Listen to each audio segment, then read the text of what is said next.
What would you do if you made $1 million per month? I make over $1 million a month. This is the story of Thuan Nguyen, a Vietnamese American immigrant who started with nothing. When I came here in 1992, I did not speak English. And like many Asian families, he worked a regular job before pursuing entrepreneurship. But the road of entrepreneurship was not easy, and Thuan failed a ton before he was able to find success. Every month we lost about $10,000. Hey guys, so today we are interviewing multi-millionaire Vietnamese entrepreneur Thuan Nguyen. He's the founder of Loan Factory and one of the most successful mortgage entrepreneurs in the country. Today I want to share his story about coming from Vietnam and basically how he built his whole empire. You're going to be super inspired by his story, so let's get started with the interview. Can you tell us about your name, what business you have, and some of the things that you've done in entrepreneurship? My name is Thuan Nguyen. I founded a company, Loan Factory. It's a mortgage broker, but I founded it 17 years ago. Been up and down a lot, but now we are in a position of expand the company nationwide, and we have so much more potential right now. Can you give the audience a little context about just how successful your business has been? Because I know you guys have hit some really crazy numbers. I myself personally become #1 loan officer in the country 2 years in a row, 2020 and 2021. My own personal production is 11,000 transactions in 2 years. In 2 years only, 11,000 transactions. The whole company, we double that amount. And that is because of the pandemic. You know, rate dropped so much and people refinance. We seized that opportunity to expand, to grow. And now we are in 48 states across the country. So 11,000 transactions those few years. How much volume did you personally do? I myself personally, in 1 year, the top year, 2021, is $2.4 billion.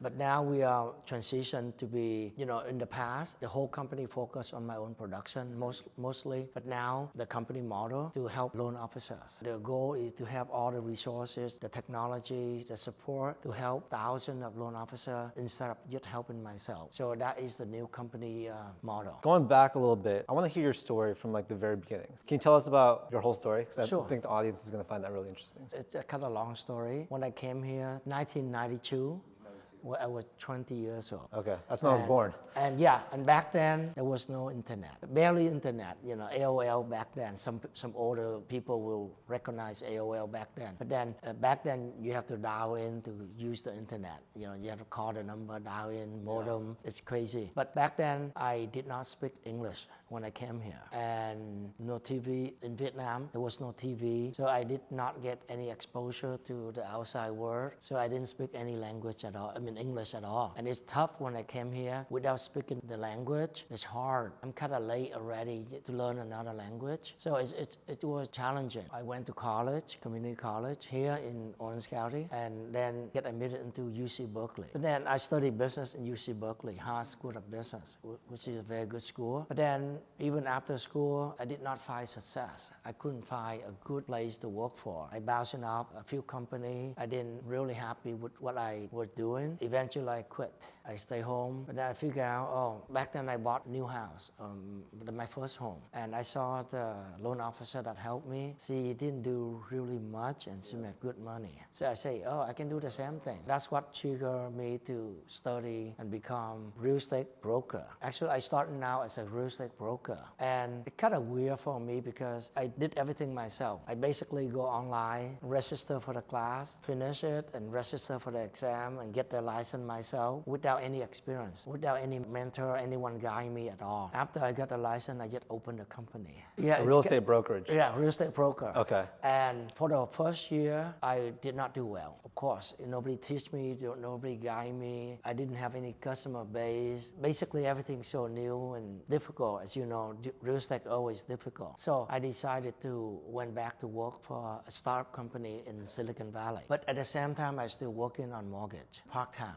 And I was really determined to work hard and to excel. So I work really hard. I serve my client well. They appreciate that. They see that I work hard for them. And that's how the client, they're happy with my service. They keep coming back and they refer their family and friends to me. So after about 3.5 years like that, my side business, which is mortgage, keep growing. And then I decided not to do real estate because with real estate, you have to be available anytime. And because I work for a corporate corporate, I didn't have time to show the house. I decided to stay with mortgage. And with that 3.5 years, my side business, when my mortgage business has picked up a lot. The reason is right after 2008, the rate recessions, housing price collapse and rate keep dropping and dropping. So people keep refinancing. And that's how I picked up so many clients. My business did so well, so I decided to quit my full-time job and focus on mortgage exclusively. But then, like many other loan mortgage broker, most of us stay in one business, one office, and try to do well. You're lucky if you do well, because there's so much competition. And I was happy, I did well. But then I used to live in Orange County. My family live here. So I figured out, right now I live in San Jose, Northern California. So I figured out I should open up an office here. A lot of Vietnamese here. And I used to live here. I have a lot of friends here. So I opened up the business down here, a second office. And it was not easy. The competition is too much. Not only that, I'm not living locally. So it's difficult for me to build a relationship, to get the clients. And when you have the staff, they don't have the kind of energy and the hungry that typically the owner has, right? As the owner, you care for your business more. You go out there, you try to bring in the business. You talk to realtor, you talk to the clients, you do things to grow your business. But because I live so far away, it was difficult. And every month we lost about $10,000 for 3.5 years. We almost shut it down. And very interestingly that, in Southern California, a lot of realtor, they will refer you business, but they want kickback. That's illegal, It's right? illegal, correct. Yeah. It's illegal.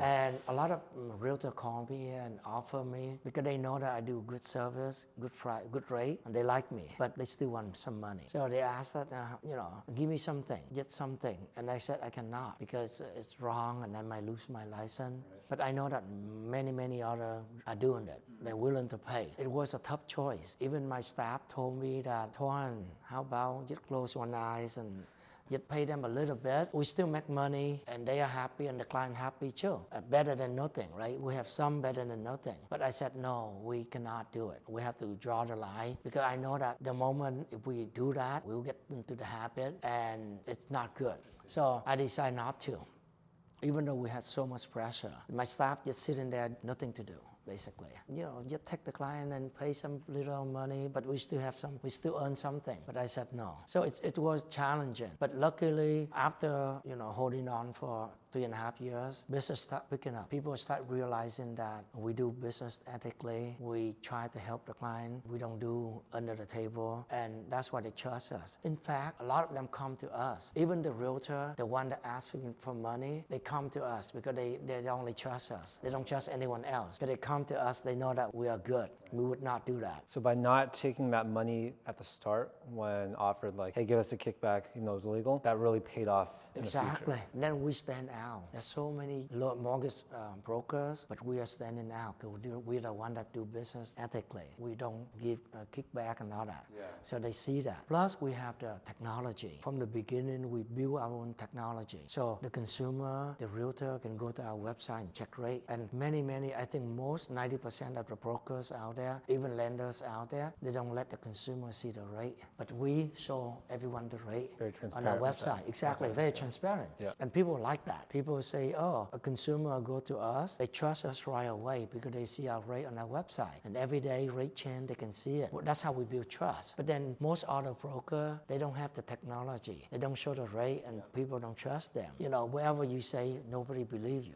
Everyone can say one thing. We call that bait and switch, right? A lot of broker or loan officer quote one rate just to get the borrower apply. And then when we lock the rate, we lock different rate. And then when the consumer say, why? What happened? And then the broker can easily blame the market change, everyday rate change. Or they can blame, because your credit score is not 740. There are many things they can blame. And the consumer, of course, they don't know much about mortgage. It's complicated. So they cannot do anything. So that's why the consumer is very afraid and scared when they choose a broker or realtor, that. So that's why they feel comfortable working with Loan Factory. And that's when we turn things around. We have so many clients coming in. We advertise on local Vietnamese radio. We do talk show and to allow, the listener, when they listen to my talk show, they can call in and ask questions. So I answer them on air and they like it. It start growing like that. And then we're doing so well, we expand to Houston, Dallas, Georgia, Florida. We keep expanding. And then at that time, the the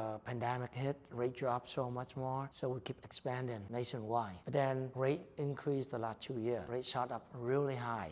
Just like any other lender or mortgage broker, most of the company would either lay off or shut down because there's no more business. And I was in the same situation. I had to do something, right? Otherwise, I would be losing so much money. A lot of staff. It was difficult for me to let my staff go because we worked together for so long. And they are the one that helped me grow my business and make me rich, right? And I feel bad. And also, we worked so hard to build up the company. If we let the staff go, we have nothing left. So I was under a lot of stress, figure out how to, survive without laying off staff. So I tried really hard.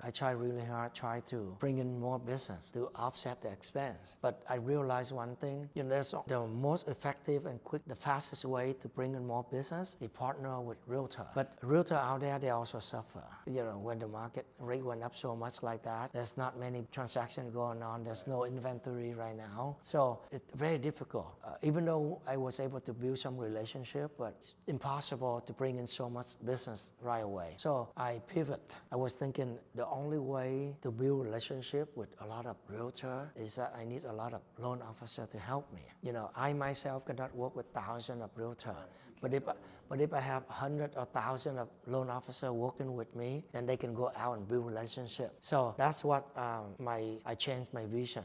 We decided to work with loan officer, and because we build the technology, we build the process, the staff, everything's so good already. We just partner with a loan officer to help them. We know what they are suffering. The loan officer out there, they are suffering a lot too because they don't have good rate, they don't have good technology, they don't have enough help, the processing, they don't know how to do marketing. There's a lot of things they don't know how to do. So with my expertise, my knowledge, and all the resources that I have, I can offer them so that they can go out there and win.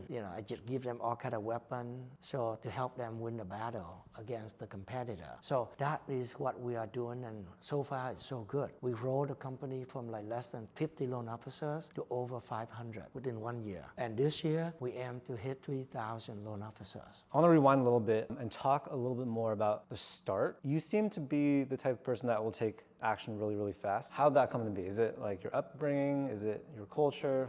Why are you No, like that? it's not culture. I am the position that I have to make quick decisions. Well, lately, I move really fast. Everything I do, I move really fast. Because in the past, I was not like that. But I believe that everything is trained. You train to be a business person. You train to be a leader. You train to be the CEO. You train to run your business. So everything is trained. It's how much you want to be. So in the past, I was not like this. But lately, just another example, another story. I built my own software for the loan officer, for the mortgage broker to run their business. I built, my software was the best out there. It's all in one. It has the LOS, POS, pricing engine, marketing, CRM. It has everything in it, all in one. And there's no other software out there that cover everything like us. And it's built by me. It's built for me. And that's why it worked really well. I know the software that I need, so I built it. So I own 2 companies. Loan Factory is a mortgage broker, but I also own Moso Software, which is the software. Even though I had the best software out there, but I got distracted.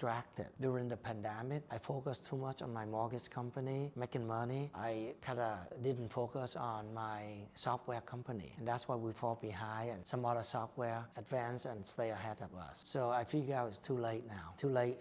Some of the software, people use it, they get used to it, they don't want to change. So we are late already. So it's a lesson for me. We see the opportunity, but we didn't take action quickly, so now it's late. So I learned that lesson, and now I see another opportunity for my mortgage company. And I want to see this opportunity. I don't want to be late again. I don't want to fail again. That's why I want to move really fast, take action really fast, and I have to hit my goal really fast too. Otherwise, the opportunity will go away. Yeah, I make decisions really fast. How'd you get your first 100 clients? For me, it's even more difficult because I started out with no experience, no mentor. I just do it, and it's really really difficult. Actually, the first loan is for myself. So I learned a little bit, but I didn't know anything. Basic term, I don't even know. But luckily, I was patient. I called the lender and keep asking questions, and they helped me. That's how I learned. But I realized that in any business, especially mortgage or professional business, you be an expert in your domain, right? You need to know a lot so that you can advise your client. Imagine you are an attorney and you're not good. How can you advise your client? How can you win, right? I realized that. So I focus on learning. I focus on being a good loan officer. And being a good loan officer requires a lot of things. Of course, knowledge, but then also experience. Also, you need to somehow share, let your client know that you care for them. You work hard for them, right? There's many criteria, not only one. Initially, I offer my clients super low rate to win them. I did not worry about profit or commission. I'm willing to make $500 or $1,000 per transaction. I don't care. Or even I do it for free, I do it. Because my goal is not money. My goal is to help other people so that I can learn, so that I can have the experience. The more clients I have, the more I learn, the more experience I have. And not only that, these clients, after they work with me, they see the benefit. I give them the best rate. The rate is so low. I give them the best service. I work so hard for them. They see it. So after we close the transaction, they always remember me. They will come back to me, or they will tell their friends and family to go to me. And that's how it was successful. I know a lot of business owner or loan officer, they expect that, oh, I have to make $3,000 or $5,000 a transaction. If less, I wouldn't do it. But then it's just your choice, right? My choice is I'd rather have more clients and make less and look at the long run. I'd rather work harder initially. Of course, in any business, getting the first 100 clients is difficult. And getting your business stabilized and profitable is always difficult. And we all know, people always saying that when you run a business, you always have to lose money in the first 1 or 2 years, right? So you accept the fact that you are new, you don't have enough clients, you have to lose money, then accept that fact and happy and help the clients so that you can have a better future. So how were you able to get through that fear of being able to lose money at the start or not make that much? Like, you're wise now, but back then you were just starting out. How were you able to do that? It's just the mentality, the mindset. If you want that, you can do it. I'm willing to do it for free. I'm willing to. So that helped a lot. Money is not what I'm looking for. I'm looking to be a good loan officer. I'm looking to have a lot of clients who love me so that they can refer more clients to me. Yeah. So we need to set the goal. You have to, there's a trade-off, right? It's just simple like that. My goal is to have a lot of clients. Just like right now, my goal is to have 3,000 loan officers. So I'm willing to lose money now, running the business, working so hard to get the goal of 3,000 loan officers. I learned a lot from Amazon. They lose business for 10 years, and now they're one of the biggest company in the world. How would you actually find people to do loans for though? Like, I get that works for the word of mouth to get repeat business and for them to get refer people, but how did you get the first handful of people? You need to be active. You need to focus on what you want. I know a lot of loan officer or realtor, they know that they run their business, but they don't work full time or they don't know what to do. They're afraid of this and that. A simple thing, like I talk to a lot of realtor and loan officers, the basic thing is you have to be on social media, and they cannot even do it. They're afraid, they're shy. There's so many excuses. And all going out there to build relationship, to meet realtor, to meet loan officer, to meet insurance agent. You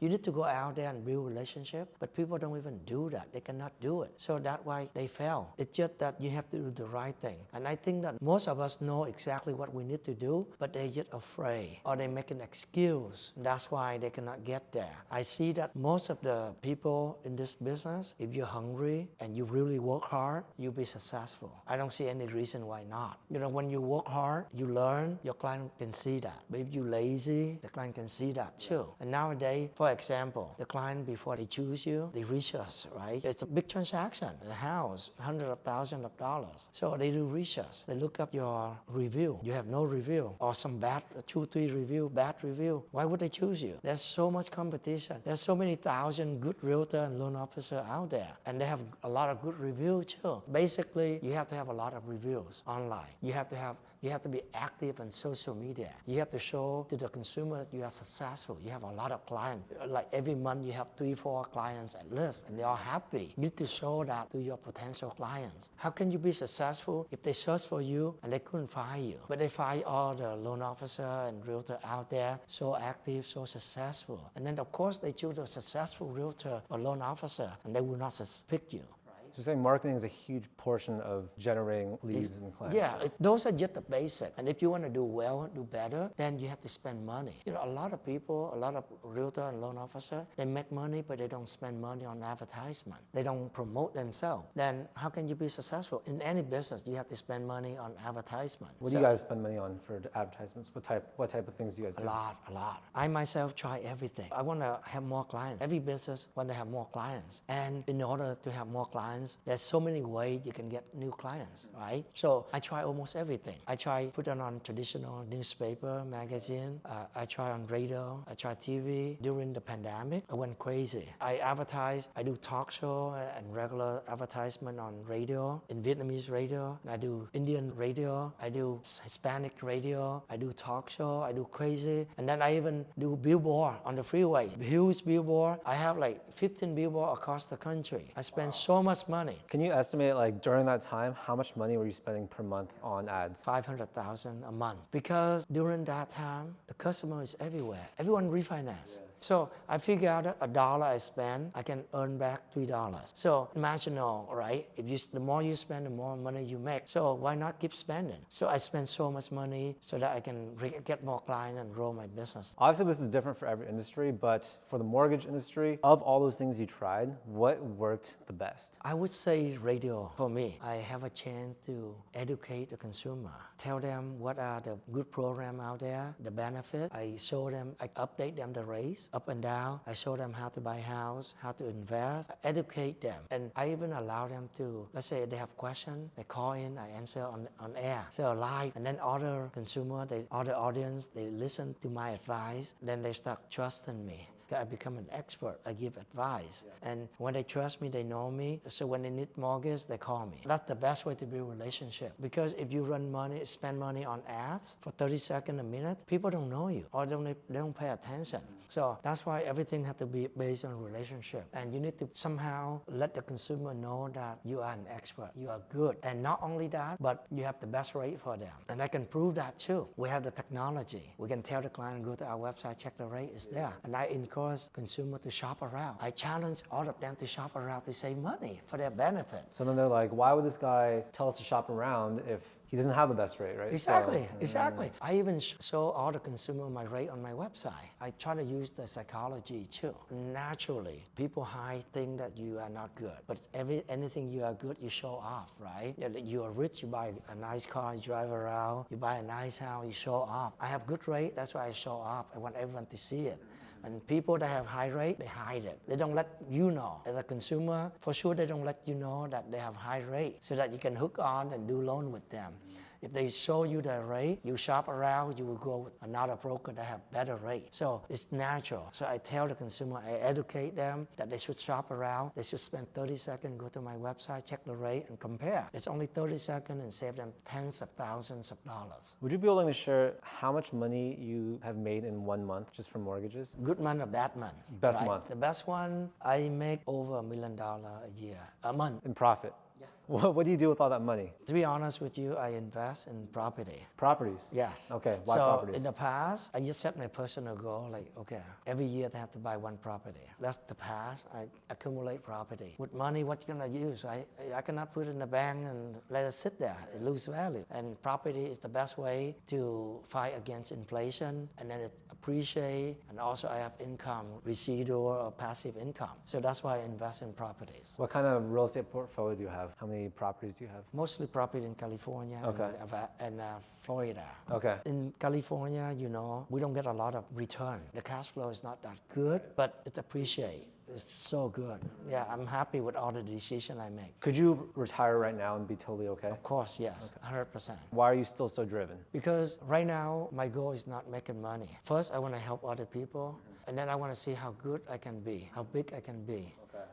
I want to test my ability. I want to see how far I can go. How did you come up with that number, 3,000? I figured out it's a number that I want to set a big number, because if I set a low number, it's not good for me. And to be honest with you, this year we combined the two companies, the mortgage and the technology company. So now we become a startup company. And my plan is to raise money. become a startup company. So we're going to have stock. We want to roll like EXP, become a startup, not a traditional mortgage broker anymore. And one thing I realized that you see in real estate, right? There are so many big companies. EXP, Keller Williams, Remax, Compass, there's so many big companies. With mortgage, there's none. There's only lender out there. And lender, they're suffering as well. There's no such thing like that in mortgage. And I even realized a bigger problem, that there are so many consumers that need mortgage, but they couldn't trust anyone when it's time to borrow money. There's a lot of banks out there that they can trust, but the bank, the rate are suck. They don't go to the bank. But then they go to little broker here and there. They don't trust either. Nobody have the technology. Nobody have the good rate to help them. The consumer don't trust loan officer. There's no trust going on. So, and the industry is so huge. The industry is so big, but nobody dominate. And I want to be the one. I call it Uber of mortgage. Just like Uber, before Uber, you want to go somewhere, you have to take taxi. You don't trust taxi. Security, and they rip you off and other thing, right? You don't feel secure. You're afraid, even though there's a lot of taxi out there. But Uber come in, they become a marketplace. They match driver and rider, and they build a platform. So both will be happy. Consumer and rider will be happy. So I want to do the same. I want to build a platform. On one side, I have tens of thousands of loan officers. The other side, I have the consumer in America. They can come together. So I want to build a platform where consumer can go, like they go to Amazon to buy something. They can go to Loan Factory. They can look up who are the loan officer in the city. And they can review their background, their profile, how many years of experience, how many clients they have helped, how many reviews, 5-star review they get. They can review all that, and they can choose to call and meet up there in the same city. I want to create a marketplace to bring consumer and loan officer together. And in order to do that, I need to have a lot of loan officers to build a trust, right? If I'm a small company, nobody's going to trust me. But if I have 3,000 or 5,000 or 10,000 loan officer, then of course I'm somebody that people will look at and pay more attention. How does the mortgage industry work in terms of like making money? So how do people make money as a loan originator? There are three channels out there.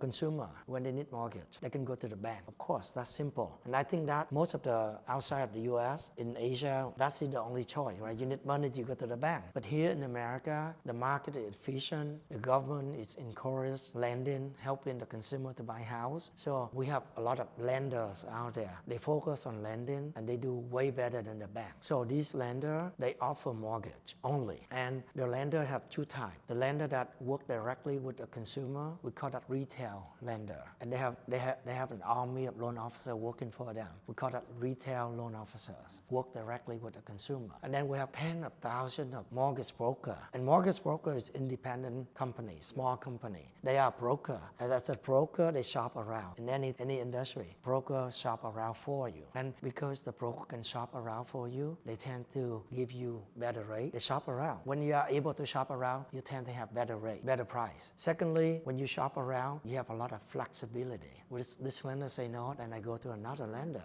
And thirdly, because you are a small broker, you run your business, you care for your client, you work harder. You try to grow your business. So we call that wholesale channel. We go to a broker will bring in the business. So that's how the consumer can work with a broker, directly with the lender, or work with the bank. That's three ways. And in terms of compensation, can you tell the audience how does that work? Let's say the bank, they have to pay the employee, loan officer. So normally they pay 1% or less per transaction. The loan $400,000, they get paid $4,000, 1% or less. Same thing with retail loan officer. They make somewhere 1% to 1.5%. But the bank and the retail lender, their operation is cumbersome. There's a lot of layer. And the branch manager makes some money. The regional branch manager makes some money. The corporate keeps some money. Everyone make money. When they go to the consumer, the rate is really high. They have to charge higher rate. Otherwise, they don't make money. But the ironic is 75%, 70% of all loans in America is being done by retail lender or bank because they have good relationship with the realtor. So that relationship is hard to break. Consumer, when they need mortgage, they want to buy house, they trust the realtor. So they buy house with the realtor recommend to them to do loan with their preferred loan officer, and they listen to it. And that's the way it is now, 70%. And that means 70% of the consumer end up with high interest rate. But if we work with broker have flexibility. They own their own business. So they can control. So like Loan Factory, we allow our loan officer to choose how much they want to earn, like the owner of their own business. So if they want to help their client, they can charge less so that the rate can be better. But some of the loan officers want to make more, then the rate is higher. That's why it's important for the consumer to shop around. No matter who they choose to apply with, they have to shop around to make sure that they have the good rate. So for broker, normally the range is about 1 to 2.5%. 2.5. Oh, okay. So let's say a 500,000. That's a big range. Yeah, $500,000, they can make $12,500. So it's a lot of money. It's a lot of money business, and that's why there's a lot of competition. I remember I was in a very similar situation to you. I started my real estate brokerage, and then I realized I think loans are better, just because you don't have to like be there. You don't need to show homes. You don't need to do all that stuff, right? You can do it from the comfort of your office. Exactly. That's why loan office. A lot of realtors now want to become loan officers, because of many reasons. The first reason, you know the realtor. You have to be here to help your client. You cannot travel. You have to dress well. You have to dress up, you have to drive them around. It's a lot of work. And then you cannot travel. And more importantly, you cannot scale. It's really difficult. It's personal. You have to drive them. You have to talk to them. You cannot scale. But at Loan Factory here, we use technology. We can scale. And most of our loan officers work remotely. They can travel to Asia. They can travel over the world. All they need is computer. That's it. So nowadays, we don't see our client anymore. After the pandemic, people don't have to come to the office anymore. So it's the perfect business, and that's why a lot of realtors want to become loan officers. Being in the mortgage industry, you see a lot of tax returns, right? How are people making money these days? How are people, the ones that are making a lot and you're like, wow, how are they doing that? When I look at the tax return, I know. But when I help my client, they have to tell me everything about their financial, their income, their job. And I know, of course, a lot of self-employed business, they make a lot of money, but on their tax return, they don't file a lot. We know that. There's a lot of ways to avoid tax or delay tax. There's a lot of tactics out there. And as a mortgage broker, I need to know how tax is being done. I need to look at it and know right away. So that is part of my profession. I need to be able to look at the tax return and determine their income, if they qualify or not. Yes. Okay, because there's some things that they deduct that can sort of be added into their qualifying income. Yes, like because it is one-time expense. And the lender, they allow the one-time item to be added back. Because one time you remodel your restaurant, you spend $200,000, and of course that offset in your income and you will lose money. And the lender will look at it and they say, oh, this is a one-time item, you're not going to remodel every year, so they allow that income to be used. And same thing as an investor, they say if you want to buy that business, you know that, oh, you lose money, but because of one-time item, that's why you lose. But if you exclude that, you make money, and that's why we can buy your business. So what types of businesses are people running that make a lot, and what types of W-2 jobs seem to make a lot of money? Yeah, to be honest with you, I see a lot of this. What I see is it's always good to be self-employed. I have a lot of clients who are working for corporate, high-tech engineer, software engineer. They make good income, 150, 200,000 easily. But most of them have one property, because whatever they make, they pay tax. And then after tax, they keep spending here and there on their house, children, car. At the end, they cannot save money. And then those people, their mindset is different. Their mindset is they have a peaceful life, earning up money, spend them, and that's it. It's stable, it's good. But then when I help the self-employed borrowers, their mindset is completely different. All about making money, all about investing, all about future, become richer and richer. So they know how to save money, they know how to reduce their tax. They do that, they get cash, they reduce their tax. They know how to invest, they know what to invest, and they love to invest. So they end up having 3, 4, 5 houses easily. And yeah, I see this a lot. I mean, some even small, tiny self-employed business, they still manage to buy a few properties. If possible, try to own your business. And a realtor is same thing. As a realtor, you own your business. A loan officer, you own your own business. You know, you have your own expense, you have your own marketing and advertisement. You go out there and bring in your clients and make money. So it's your business. And if you have the mindset that you need to make more money, you need to be successful, then you will be successful. What does a day in the life look like for you? When you wake up, what do you do? What habits do you have? I'm really curious. Yeah, I realized one thing is it's important to have a period of quiet time to concentrate, to focus. So I put the morning time is the best time. So I try to go to bed early, 10 o'clock. Try not to be past 10. 10 o'clock, I have to watch the time and get ready, because I can wake up early. I can have 3-4 hour block of time. Focus, 100% focus, and get things done. And when you focus, your productivity go up so much. You make better decisions. So most of your big decisions are made in the morning? Yes, everything everything in the morning. Everything. I get a lot of things done. Because during the day, so many things happen. The client call me, my staff call me, the partner call me, loan officer call me, lender call me. Everything, it's just too many to disrupt. So morning time is the best time. Quiet, block it out, get focus on those periods. It's the best time. Basically, I work really hard. I would say at least 14 hours a day, 7 days a week. I work crazy. And because I work so hard, that's why I have to make sure I'm healthy. Otherwise, I will collapse any times. So, and not only that, but when I talk to my partner, my lender, my staff, I need to show that I'm sharp, I'm healthy. I cannot show them that I'm tired, look bad and all that. It's just part of the business. So every day I try to put aside an hour, 2 hours working out, exercise. I have to do that. It seems to be something that most entrepreneurs do. We have to. We cannot skip it. Well, there's some other high ROI activities that you do. Yes. When you reach to this level, you tend to get so busy. So one thing is I try to leverage. I try to bring in a lot of help to help me. So that's one thing. And I cannot be cheap. I have to be willing to pay to hire good staff to help me, good talent. And secondly, I have to dedicate. I cannot suck into little thing here and there. I have to have a block of time to think, to have vision, to look for direction, look for bigger picture. So those are more important. If I don't aim high, if I don't try to find a solution to get the goal, then I keep doing little thing and I will not go where I want. How do you run a team efficiently? This is very difficult because humans tend to be slow, humans tend to be forgetful, and we get tired, we don't have energy and all that. So in order to run the team efficiently, I rely on many factors. First is the software. We build the software so that it will guide the staff, it will guide the employee to do things efficiently, and they don't have to remember too much. So you have your SOPs and systems built into the software? Yeah, we build everything into the software, the workflow. And if we make any mistake, the staff making any mistake, we fix the software so that it won't happen again. And that's why we are so powerful and our competitor cannot compete because we have the software. I invest a lot in software. I have over 30 software engineers working on it. That's the future. We even build AI. And our AI, soon we expect that the consumer can call in and fill our application over the phone. The machine will talk to the consumer and fill our application. You think that's in the future for the mortgage industry? For us, we can do that. And hopefully in about 2-3 months. AI is so crazy. And then the next version, which also we aim to have it this year, is the consumer don't have to fill out application anymore. All they need to do is upload their tax return, pay stub, and bank statement, and then AI will read it and fill out application for us. So we change the way how mortgage is done, and that is through technology. So we also empower our staff. We try to encourage them to do better. Like in any profession, right? If you are an employee, you have no motivation, then they will not perform well. But if you give them an incentive, bonus, commission, then they work harder. Give them some upside and they will do better. So what does the current structure look like for Loan Factory? Like how many employees do you have? How many contractors? How many total people do you have in the company? We have over 550 loan officers, and we have about 100 staff to help. And we even have staff overseas.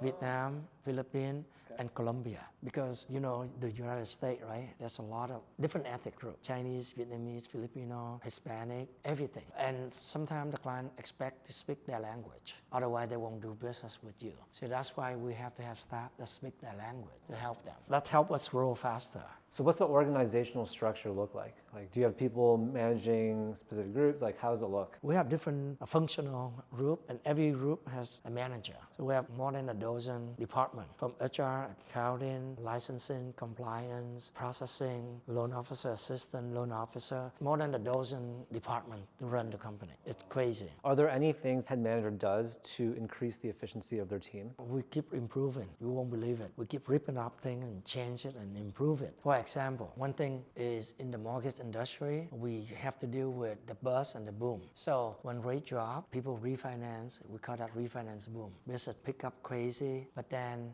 we don't have enough worker. We don't have enough processor or underwriter. But then when high rate like this, business doesn't have enough revenue, so they lay off the staff. Our industry is suffering with this all along. There's no solution. So during the pandemic, everyone refinanced.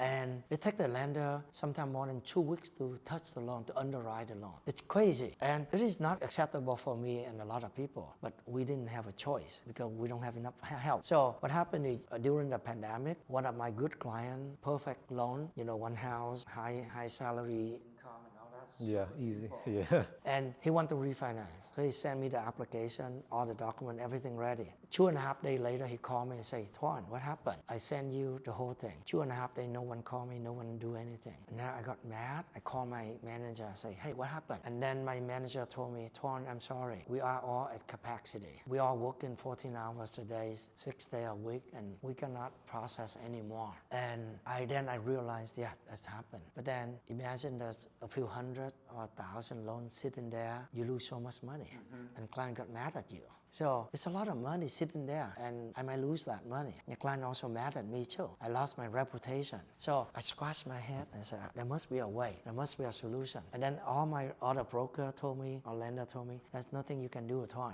If you want to hire a good loan processor, good luck, you cannot hire them. It's very expensive. Everyone wants to hire easy money, right? A lot of business, but there's not enough worker. But then in order to hire someone new and train them, it takes them 6 months to learn how to process a good loan. Too difficult. And also nobody have time to train. Everyone too busy working, right? So I come up with a solution. We call that assembly line processing. So we break up a processing job into 3 parts: submission, condition, and closing. Assembly line, right? So that way I can hire staff easily. I can hire anyone. I can train them in 2 weeks. Just focus on one thing, do it over and over, and then you become an expert. So that's how I can hire so many more, and they can help me process so many loans, and we can close so many transactions. That's how we do things. We never give up. We never accept the problem, and we always try to solve problem. When I see a problem, I want to solve it, and that's why I need the quiet time. I need to figure out how to solve problem.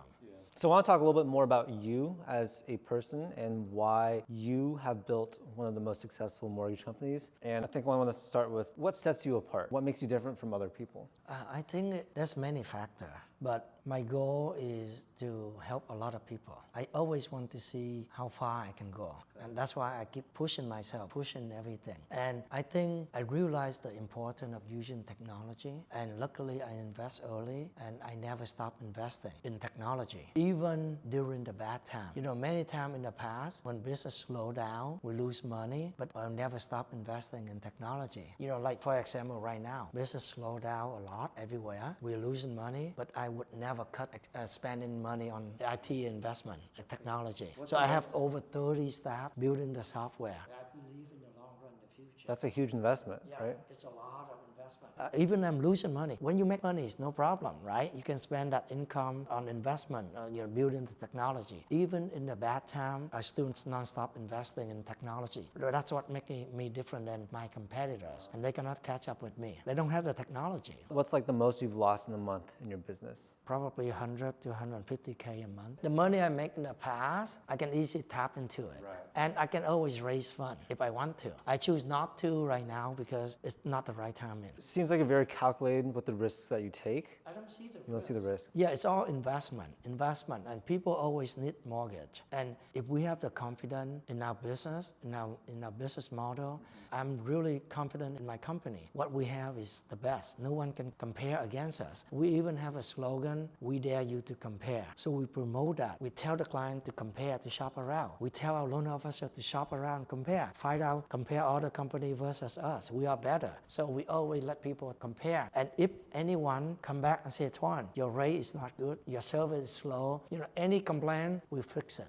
So that we can always hold up our slogan, right? We dare you to compare. Go ahead and compare. Something that a lot of entrepreneurs will face, especially new ones, is they'll face failures. And I think a lot of people, they go through those failures and then they sort of get bummed out and they stop pursuing entrepreneurship, right? I think that's how a lot of people drop out and then they don't chase the life that they want. Can you tell us about some of the bigger failures you've had, especially at the start, and how you overcame them? And it's easy to fail. It's easy to give up. But I think the key is we fail, but we have to keep going. Basically, everyone fail. No one successful forever. Everyone fail. But then we need to stand up. We need to find a way to solve the problem. So it happened to me many times too. When I failed, like initially when I told you, when I opened up the business without the experience, without the clients, I worked like that for a year and I failed. But then I didn't give up. Even though I went back to work for a company as a software engineer, I still do this on the side. I still try to grow it. I still try to bring in the client client and learn and become better. So that's one example. And then many more times when in the early period, I hire a lot of people, train them, I show them everything so that they can help me. They learn everything and then they go out, open up a business. They compete. They even took my client, and I did not have any agreement with them. I should have done that. Say, if in case you leave, you cannot not recruit or take any of our staff. They took everyone. It's scary. Imagine I make you a manager. I train you for 2 years. I pay you as a manager. I train you. I show you everything. I allow you to work with other staff and build relationship with staff. And then when you go out, you bring them with you and compete against me. And then my client is know you and the employee. Now they follow you. I don't deal with the client a lot. Anyway, I have the staff, right? So those are another example that when that happens, it's really bad. Your business just like collapse. Now you have to find other staff, other manager to help you. You lose client. It's painful. It's very painful. Just like 2022 when rate jumped, I was under extreme stress. I have to decide whether I lay off staff or not. And I find no solution. I couldn't find solution to offset the expense. And the expense is so much. Hundreds of staff. It's a lot of money. Yeah. And business dry up. There's no transaction. So I didn't stop. I keep thinking and find a solution for it. That's why I say in most business, we run into problem. We fail. But if we keep thinking, we find a solution, we can find it. Another advice is sometimes if you can find a solution yourself, if you can fix it, it's good. But if not, then you should find a partner. Find some help. You don't have to do it yourself. In terms of tax strategy, what are a couple things you do? What happened for me is, to be honest with you, on my peak, the year that I make the most money, I did not plan well for tax. I talked to a few CPA, but none of them can provide me a good strategy. And I end up paying a lot of tax.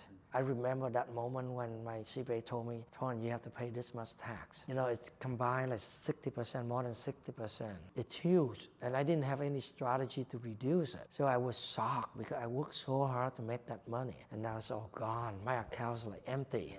I was shocked. Later on, I realized I talked to a few other broker or CPA. They told me that, Thuan, you could have done this. For example, that money, you can buy a yacht. You can buy an airplane. And you can fully deduct it. $2 million airplane, deduct the whole thing. Would you have done that? Yeah, why not? Really? Otherwise, I pay tax.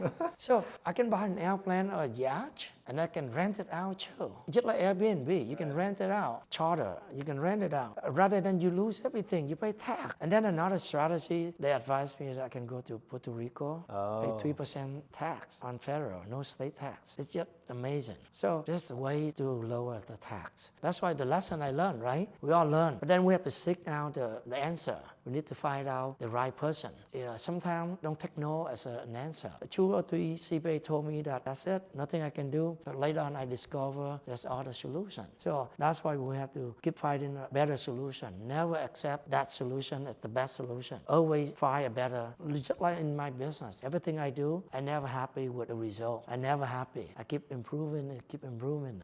You give me a solution, I can always say that's not the best solution. I want the better solution. So that's make me different than other people. Was this whole journey of entrepreneurship, was it worth it? Oh, I love it. I enjoy it so much. It makes me a different person completely. So my life is full of excitement. Every day is something new. Every day is excitement. Like right now I travel crazy. I am at the end of the already. And then next week I travel again. I travel crazy. Every month I travel at least 2 weeks. And yeah, I go and see people. I see new place, new thing. I come up with new idea. It's so good right now. And that's why I encourage everyone to be self-employed. You run your business. You make decisions. Every day is excitement. Of course, stress will come with that. But if you can control the situation, it's the heaven. It's good. Now, is there anything that you would change looking back? I learned the lesson, then I know. For example, when I have employee, I would ask them to write an employment agreement or contract so that if they leave, they cannot say bad thing about me and about the company, or they cannot solicit the other employee to go with them.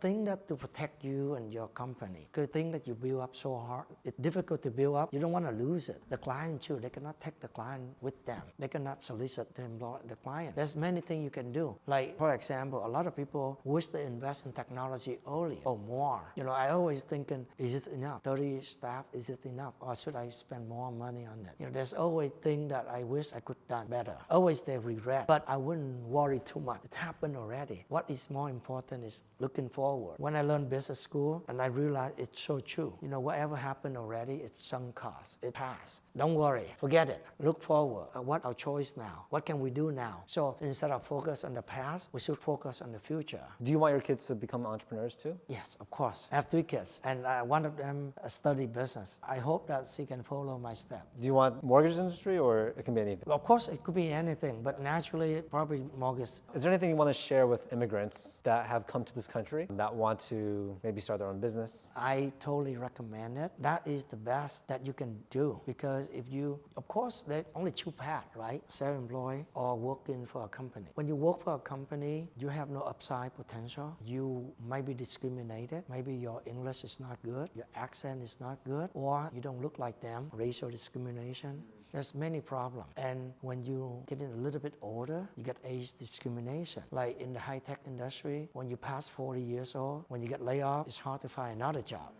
There's a lot of problems. Of course, you have a peace of mind. You don't have to worry. You work 8 to 5 and that's it. But you don't have the freedom. You cannot travel too much. The whole year, you only have 2 to 3 weeks vacation. You're always busy. You have to split between family and work. You cannot focus on your family. But if you are self-employed, it actually is not difficult. In fact, one thing I realized, immigrants like us, a lot of us are doing business and they're happy.